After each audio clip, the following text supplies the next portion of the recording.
Hey guys, it's your girl Victoria back to you with another review of Love and Hip Hop Atlanta Season 10, Episode 12 called Old Wounds. I thought this was going to be the season finale. Clearly, I was wrong. I guess next episode is going to be the season finale, so be lucky number 13. So hopefully they can wrap this up because the way they left off is like as if they're in the middle of the whole season. So we're just going to start off with Yandy as usual. She's preparing for her grand opening for her Yale Beauty store for her skincare line. She and not Safari, she and Mendices are talking about who they invited and whatnot. We know she invited the whole cast and stuff. So she said she invited Erica too. So then Mendices is like, I kind of invited the Safari too. So I don't know how that's gonna go. Hopefully there's no more drama. And I'm just like, this is Love and Hip Hop. There's always gonna be some drama somewhere, some way, somehow. So I don't know why they talking as if they don't want the drama. This is why you're on the show. Okay, we've seen the whole drama with you and your mama from the past few episodes of this season and from the family. Please cut the slack. But Jock and Kirk comes to visit them to see how everything's going. I guess the theme for the store is gonna be the Garden of Eden or whatever or whatnot. Eden. I'm just like, I don't know what you were trying to do. Once again, I feel like Andy's trying to make fetch happen. It was cute at the end, but I'm just like, no. Jock and Kurt come over to talk and to see how everything's going, but at the same time, Jock wants to talk to Mendices and Kirk because they're men, they also have sons, to see what they think he should do in regards to the Amani situation. Tells him how everything went left when he went to go talk with Amani at the club. And they didn't really give that much advice, if any advice at all. Mendices was just like, he's just, I'm just surprised that, him and Amani just went left and, you just don't do that. And Kirk is like, I wouldn't have done that. That's the wrong way to go about the situation. You need to go about it a different way. And, that's just not right. And, you just need to find a better angle to talk to your son. So they didn't give really advice. They just said Jock was wrong. And I guess Jock said he's just going to go try to talk with the pastor. I guess supposedly Kirk mentioned that to him. I don't recall Kirk saying that. But we're gonna give Kirk the props for that. I we get to Erica. She's going to go see a lawyer because since she filed for divorce, Safari countersuited and she said he's fighting dirty when he just wants joint custody. So she goes to talk to a lawyer about that. The lawyer's just like, joint custody doesn't necessarily mean 50-50. It's just whatever they decide in their agreement for like how many days, if he sees them for the weekend, something more in depth of how they're going to split the time between the two kids. But Erica's just like, well, he doesn't really deserve the joint custody because he's not fully stepping up to the plate to be a dad. He just picks and chooses when he wants to be a dad. It's not that he's a bad father. It's just he's kind of like a part-time dad. It's like he comes to watch the kids whenever he wants and then he'll watch the kids for maybe 1 or 2 days of the week. She didn't say this, but this is from my head. Maybe watch the kids 1-2 days of the week. Rest of the week he goes do his own thing. He's the social media father, from what I see. Like I said, I don't be checking for celebrities like that. But he seemed like the type of dad, I'm gonna post these pictures on social media to make it look like I be with my kids from time to time. But I'm really not with my kids from time to time. So she just wants to make sure it doesn't, he don't begin to join custody. And from what the lawyer said, listen, the baby's gonna be with you primarily because you're the mother. But we're gonna work this out. We're gonna work on it. But I don't know if they're gonna work on it because from what I hear, they're still together. So it's like I can't really feel bad for you, Erica, because you're still with the guy. So we get to Rashida. She's meeting up with Kirk. They hired a temporary manager when they went out to Dubai, so the manager could watch over things of how things are going because their kids are just not cutting the slack. They ain't doing it at the Kirk Bistro or Frost Bistro, whatever it's called. And the manager comes, talks with them, and I guess from running the reports, finds out food and drinks are disappearing. I guess he doesn't know if the people are feeding their friends or whatnot, but from what they spending and what they making is two completely different things. It's not adding up. So Kirk wants to sit down with the kids to kind of figure out who been stealing from Frost Bistro. But then Rashida brings up an Instagram post that Scrappy posted about mental health and suicide. So they're both concerned about Scrap, and Kirk wants to go talk to Scrap face to face to see what's going on. And we're going to get to that because the next scene, Scrap is walking, I guess, to meet up with Kirk and Mendices because says he's not been doing well. Him and Bam got into it. What else is new for this season with them? And he hasn't been able to see the kids since. He just sees them on social media. So he sits down with Kirk and Mendices. And it's funny because when he went to go sit down with them, my husband was just like, watch, Kirk and Mendices ain't going to have no advice to give him since they didn't give Jock no advice. But I guess they gave some type of advice, I guess. Pretty much, his explanation is Bambi been tripping on him because he be going out, he's a magician, okay? He got to do what he got to do to put money on the table. So, of course, when he goes out, if he's doing shows and gigs, he's going to have fun. He got to live up to the audience. Got to be hype. Got to have a good time. He's an entertainer. So she not liking that she's staying home and he out and stuff and doing what he needs to do. But especially in his position right now, he got to keep moving. The pandemic kept him down from doing nothing. So now that things are starting to pick up back up, like I said, he didn't say this word for word, but I'm just paraphrasing from what he's trying to say. He got to do what he got to do. My personal opinion, I don't even feel like that's really the case, Scrap.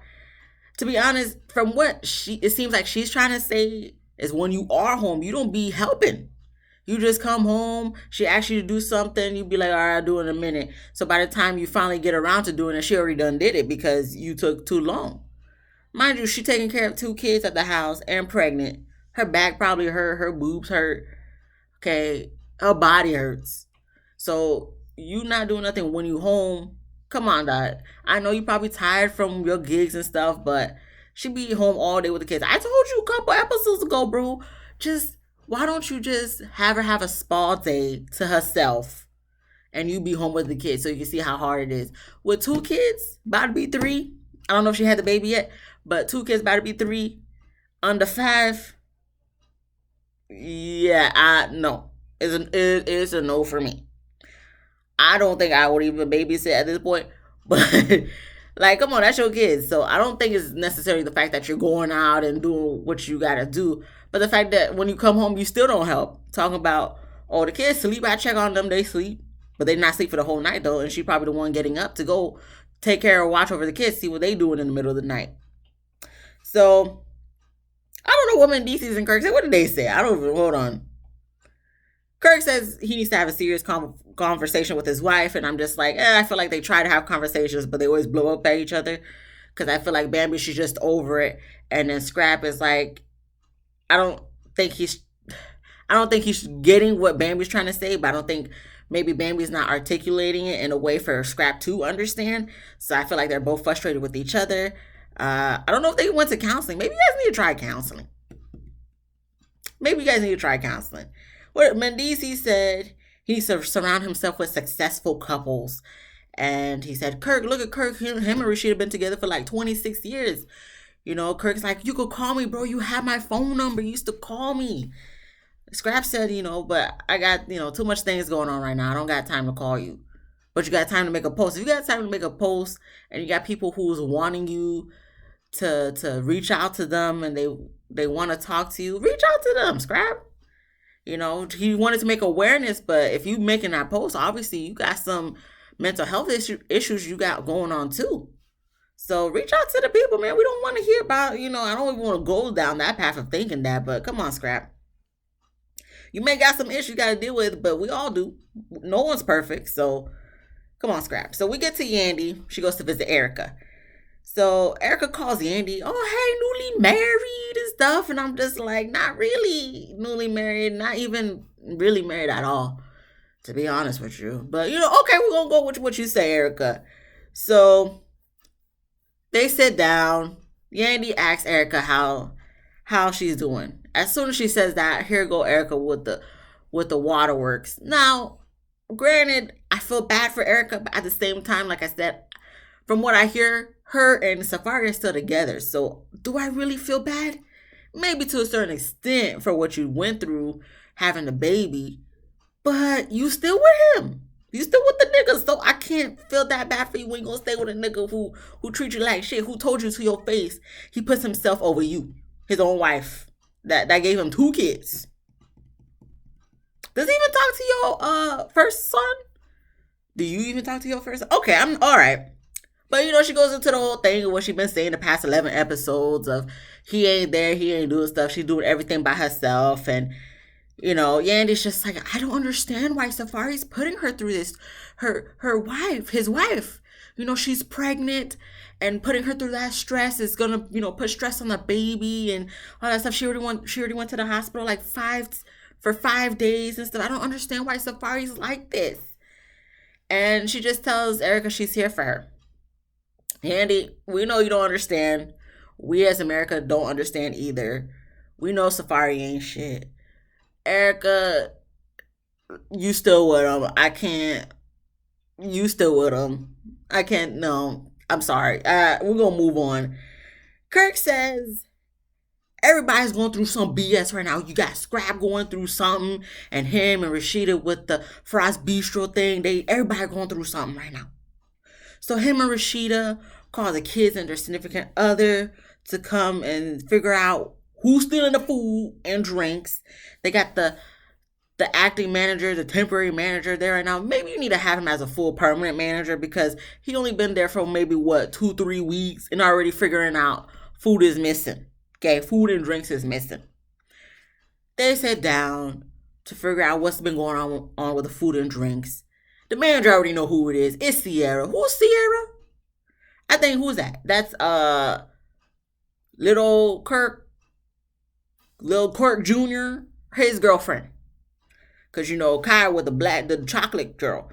And Lil Kirk is with the light skinned girl. And the light skinned girl's named Sierra. I don't even think Kai's girlfriend was there. Doesn't even matter. I'm gonna forget about these people next season. But Sierra's been the one. I don't know if she's stealing the food, if she's giving it out for free, if she's eating the food for free. We don't know. But she's the one that's been having the voided checks from like I said, you need to keep the manager, the temporary manager, as a permanent manager because clearly he doing the business better than your kids doing. Anywho, they give Sierra a warning saying, if this happened again, you out. The kids leave, and Kirk and Rashida tells the acting manager, temporary manager, whatever, listen, you need to keep an eye on Sierra because we're going to give her 3 warnings. After that, she's out. And in my head, I'm like, this should technically be her second warning because the first warning was in the beginning of the season when her and Kai's girlfriend got into it at the bistro when they fought.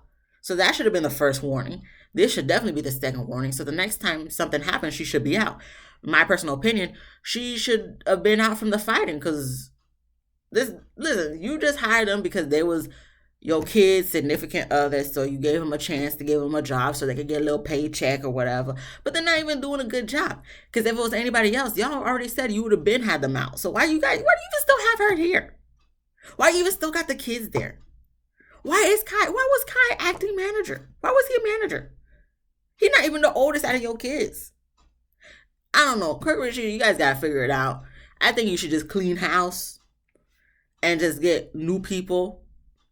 Easier said than done because I know that's your kids and everything. But y'all just need a clean house. This is ridiculous. This is ridiculous. So we get to Bambi and Sierra meeting up. So Sierra asks Bambi how's everything going because she's seen the post that Scrap done made. And Bambi's just like, oh, they haven't really been able to talk, but he did come back home because he wasn't home. And pretty much she cooks for him and stuff, but he doesn't talk to her because he'd rather post on social media. So he does his own thing and she's doing her own thing. So it's like they're back under the same household, but nothing's resolved, obviously. So then we get to Sierra talking about how Mama D told her that she ain't taking shit. Her son's not going to take shit from Bambi, and they got lawyers too. They're gonna get lawyers. So then I guess we get to the flashback of Sierra telling Mama D, okay, well, Bambi got lawyers too. So she could, just do the same thing Safari did and countersue y'all. But then I'm just like, can I get the full? Why is the full conversation not on screen? Why didn't we not see a full conversation? Because at this point, it's he said, she said. Mama D saying Sierra told her, whereas Sierra saying Mama D told her. What's the truth? At the end of the day, both Mama D and Sierra being messy at the end of the day to me, because y'all both talking too much that has nothing to do with you. Like, none of this is your relationship. Mama D, it's your son's relationship. Sierra, it's your friend's relationship. You don't got to go spreading it to people. Mama D, especially out of all people. But then again, like I said, this is Love and Hip Hop. This is for the drama aspect because everybody could be complaining this season has been so boring. So this is what they want. They want the drama. Okay. Bambi's just like, Mama D, she just bring all the drama. But at the end of the day, she wants the drama. I'm going to give it to her. And I'm just like, okay, Bambi, you shouldn't even waste your time with Mama D, especially what y'all been through in the beginning when you got with Scrap. Bambi, let it go. Mama D is really not worth that at this point. Mama D is just trying to bring a little bit of oomph to this season. She's trying to bring a little bit of spice to this season because Spice is too busy promoting her album. So Mama D is having the one to bring the spice because Judy didn't really do nothing because we tired of Judy at this point. So, baby, don't even give her the time of day. We get to Jock, his fiancee, Kendra, meeting up with the pastor. Is that their pastor? Do they go to that church? I don't know. But meeting up with Amani, his mama, to discuss everything that went down when Jock flipped out and swang on his son. He didn't start off with an apology, which eventually Jock apologized, but I'm like, Jock, you probably should have started off with an apology, but he didn't start off. He's just like, he doesn't want his son going through, he doesn't want to have to bury his son like his friends had. He said he could count on, he said 6 sets of hands, how many friends he had that done lost their sons, and no parent should have to bury their own child. So he doesn't want Amani going through that, and he wears his heart on his sleeve, and he loves him. He apologizes for what he's done at the club. But at the end of the day, it's all because of love, and he loves his son so much. Amani is just like he loves him too. And Jock goes into a situation of how he had a gun pulled out on him by the police because he fit the description of whoever the police was looking for. And I'm just like, oh yeah, the description, because you black. Literally, that's all it is. I'm so tired of, you fit the description. I'm sorry, we didn't know. Yeah, to the point you pulling out the gun and trying to, okay, we're not going to go into that. But anywho, they hug it out. They kind of make amends. Jock says, even though they're on the right track right now, but there's still a lot more work to do. And from Amani's aspect, he's just glad that Jock was talking to him and not at him and wasn't yelling all that stuff. So, now he can understand. And I'm just like, even though Jock was talking at you and not to you, you couldn't understand what he was trying to say though. It's not the fact that you couldn't understand Amani, it's just the fact that you hard-headed. You probably the kid who's going to want to trying to see it for themselves as opposed to someone else trying to tell them. But that's where we end with that. We get to Yandy, grand opening of Yale Beauty, beauty supply, beauty store, skincare line. Okay. And like I said, the set is beautiful. It's nice. The setup was all cute and whatever. We got Miss Juicy Baby there. Her best friend, makeup artist Jonathan there. Jock, Kendra there. Everybody's there. And I guess Jock and Kendra are talking with Kirk and Rashida, and Kirk is asking Jock how everything goes. So him and Kendra are explaining, they met up with the pastor to hash it out. Even Erica Dixon was there. And then Safari shows up with his butterfly button-down shirt, got to show the chest, even though he didn't have no oil on it, for this scene. But show up with a butterfly shirt. I'm just like, did you get this shirt from Shein.com? Because what is this? Was this really for... Okay. So he talks with Yandy, and Yandy's just looking at him like, Safari like, why are you looking at me like that? Yandy's like, listen, what's going on with you and Erica? Y'all getting divorced and stuff like that. Safari's like, he don't even really want to talk about it. I'm like, Safari, why you ain't go hanging out with the guys right now? But we're going to let Yandy get another 5 minutes of airtime for the season because, she got like 50% of the airtime for this season. And Yandy's just asking what's going on. Safari's just like, he's done. He's not happy. And all him and Erica do is argue. So what's the point of staying in a relationship that he's not happy? Because he don't even care at this point. He don't care. And he's like, okay, but you're married. Safari's just like, at this point, so? There's nothing else. Safari's low key checked out from what it seems like, but I'm just like, were you ever really checked in? Maybe during the wedding and honeymoon, but I feel like after you had Sapphire, he was just like, I could care less. I don't want to do this anymore. But Yandy said, like, how are you gonna do that to Erica? She's in a hospital. She going through complication stuff. Safari's like, man, listen, I done moved out. I got my own place. Yandy's like, what? You got your own place? He's just like, yeah, I got my own place. She keeps saying, get out, get out, get out. So I'm gonna get out. Listen, I think Safari got his brain is really dense.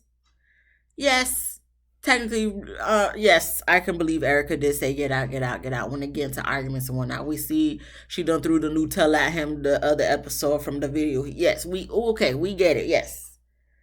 Did she really mean that literally? Probably not. You know the girl crazy. And plus that she pregnant. The hormones are raging through her. You know, why don't you go sleep in a studio like you did in the beginning of the season? I don't know. I don't know what's with these men. They're not really trying to talk to their females or something. That's not even blaming the men really. It's like, why can't y'all communicate? I always go to this. This is the main word that all reality shows. I don't understand. Why is communication so hard for people to do? Because I feel like a simple communication, a simple talk, a simple real talk, not even on camera, but like off camera, a one-on-one where nobody's cussing, nobody's yelling. Why can't this could be easily resolved? I understand, like I said, Erica be having raging hormones. Safari got a dense airhead brain. But I feel like he has the ability to understand and communicate with his wife, where same with Erica. I don't know. I don't know. They need help. I think, like I said, I think they still together. So at this point, why am I even wasting the breath to try to help them reconcile something? We're gonna move on to Mama D and her shenanigans. Looking at not even Erica, looking at Bambi like, there she go. I'm gonna go over there and talk to her. So she goes sit next to Bambi, saying, oh, so Sierra done told me that you gonna take Scrap for everything he got. And Bambi's just like, what are you talking about? She's like, yeah, she told me you wanted to get a divorce and you gonna take Scrap for everything he got. Then Bambi says in a confessional, where the money at though? Where the money at though? He trying to go to... Listen, when her and Scrap got into it, when he was at her shop and she was like, oh, don't act like I came to you for a come up. No, I'm the one who kept your lights on when we first got together. So Bambi was like, where the money at? Ain't no money, bitch. So Mama D goes into the whole spiel that she cares for her grandkids and stuff, and Bambi's like, no, you don't. You barely come and see them. You only seen them on a handful of times, like this past year alone. So they get into it. Mama D said, all right, that's cool, whatever. We got our lawyers for you too. Not even Scrap, no, we. Because you know Mama D gonna always try to keep up for her son. Like, where's Scrap at this point? Let Scrap do the talking with Bambi. You not a part of this. Okay, you not a part of this at all. Unless you're going to pay for the lawyer fees, Mama D. Do you got it like that? Because from what Bambi's saying, he don't got it like that. But she's like, I got lawyers for you too. We got the lawyers. Don't mess with me. Walking away like, get her away from me. But she the one walking away, and technically you're the one who went to Bambi in the first place. But okay, for dramatic effect, because that's where it ends. So I guess now we got to wait till the season finale to see where that ends. And I don't even think we're going to get it resolved because, like I said, they're still together too. So for both of the couples, Safari, Erica, Bambi, Scrappy, what y'all doing? This is where it ends. The season finale is next week. Thank God. I'm just waiting for the next Love and Hip Hop, probably Hollywood. We probably want to get the family reunion season 2 next. That's it. I don't know what else to say. Thank you for watching. Thank you for watching, though. Bye.